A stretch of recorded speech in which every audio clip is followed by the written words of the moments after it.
In this video, I wanted to talk about what we often refer to as double angle or triple angle identities, which in the last videos, we've talked about what happens if we're adding, say cosine of something plus something within it, what happens? Another obvious question is, well, what about multiplying? What if I have cosine of 3 times an angle or 2 times an angle or something else? How would that work? But basically, let's say we have the sine of 2x, cosine of 2x, and from these identities, I think you'll kind of see, well, how would we do it for three angles, or 3 times x, or other various multipliers in a similar fashion. But let's go ahead and prove them. So let's say let's start with the sine of 2x. How do we prove that sine of 2x is equal to 2 times sine times cosine? And another just general thing about identities is, again, if it's in a textbook, if an identity is like on a cheat sheet, the assumption is that that's true. You can use it without necessarily understanding why, but I wanted to. I don't ever want to teach you guys formulas without going into why, because that's the important connection in math, where if we don't really get why, it's just a matter of memorizing something and not really understanding what it really is all about. But basically, the double angle identities are actually also very simple once you have understanding of the sum identities. Because, well, say for example, I wanted to start with the very first identity, sine of 2x is equal to 2 times sine of cosine x. And you might think to yourself, well, if I'm trying to verify this identity, which side should I start with? And you might think to start with the right-hand side because, as I said, we want to always start with the more complicated side, and that side seems to be a little bit more complicated. But if I actually really think about it, the left-hand side is what is a little bit weird here, because sine of 2x is a little bit of an unusual thing, right? A lot of times we're used to dealing with sine of x. Like, right, if we have more than just the x in there, it complicates that function, by the fact that it's either shifting the function or in this case stretching or shrinking it. We could view it in that way as well. But with identities, there's always another way to think about it. But basically, I'm going to start with the left-hand side, sine of 2x. And what I want to show is that that's somehow equal to 2 times the sine of x times the cosine of x. Also, another just important thing to note here is that sine of 2x, you can't divide both sides of an equation by 2 to cancel that. Like that's never something that's going to make sense, because the reason why is that the 2x is really inside the function. And since it's inside, dividing by it's not sine multiplied by 2x, it's the sine of 2x. And dividing by 2 is not necessarily going to cancel that 2 out when it's on the inside. So that's kind of violating the order of operations when applied to functions. So anyways, this is something that's easy to overlook, and it's an algebraic property that I think is important to not miss.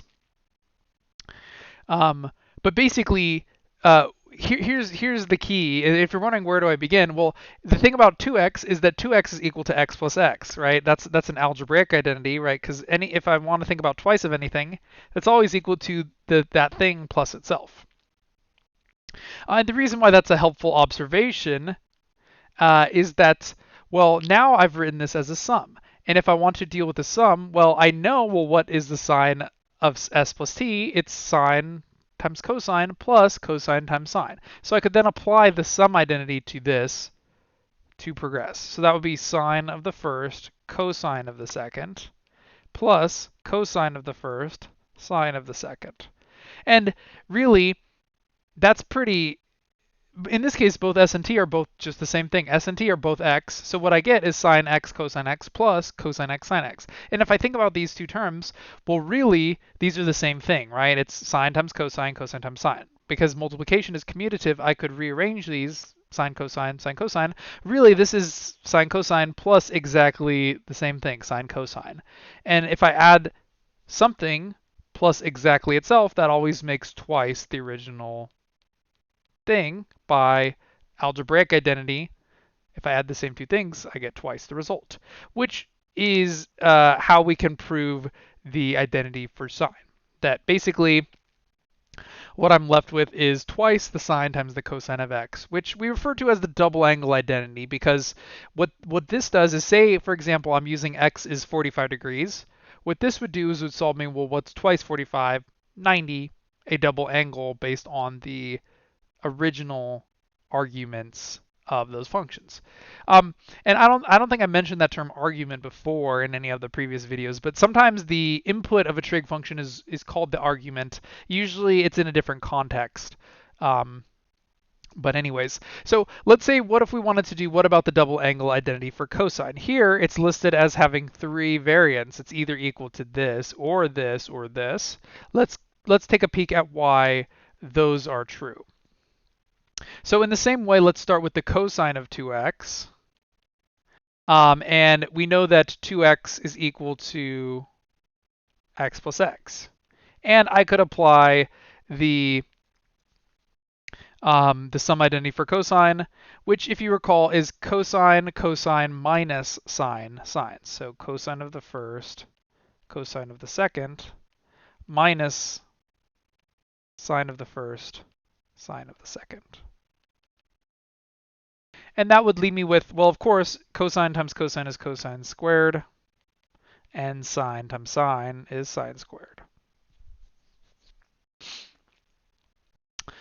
And that leaves us with this, which is the first version of the identity. But this version is fine, and notice it sort of seems similar to the Pythagorean identity, but it's important to note the difference, that cosine squared plus sine squared is equal to 1. Cosine squared minus sine squared is not equal to 1, it's equal to this, as we can see from this new identity. But basically, we could also simplify this identity into two alternate forms. These forms are useful for showing the next couple identities, so let's go ahead and talk about why the next two are true. And if we go from there, which is kind of the first version, we could actually substitute in a Pythagorean identity into here, because cosine squared, and just to sort of reference an identity from last week, cosine squared is equal to 1 minus sine squared.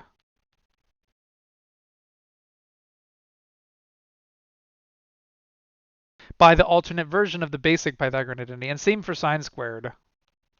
It's equal to 1 minus cosine squared.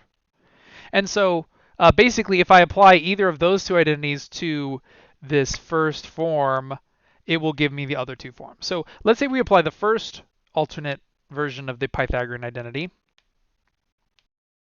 That would imply that basically I can change a cosine squared into a sine squared, if I apply the identity correctly, and same with sine squared. So if we change cosine squared to 1 minus sine squared, that would leave me with this. And what this would be is 1 minus sine squared minus another sine squared, so that would be equal to 1 minus 2 sine squared x. So basically, this is version number 2 of the cosine double angle identity. This was version 1. And version 3 could be taken from starting with version 1 and applying 1 minus cosine squared to sine squared. So if I start with version 1, cosine squared minus sine squared, well, sine squared is equal to 1 minus cosine squared x.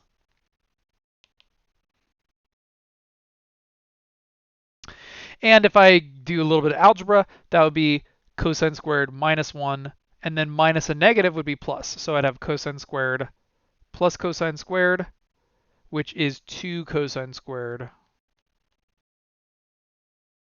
And that will leave me with the third version of that identity. So, and each one of these is useful for different forms, because basically I can change a cosine double angle into a cosine squared or a sine squared or a combination, depending on which form is most useful.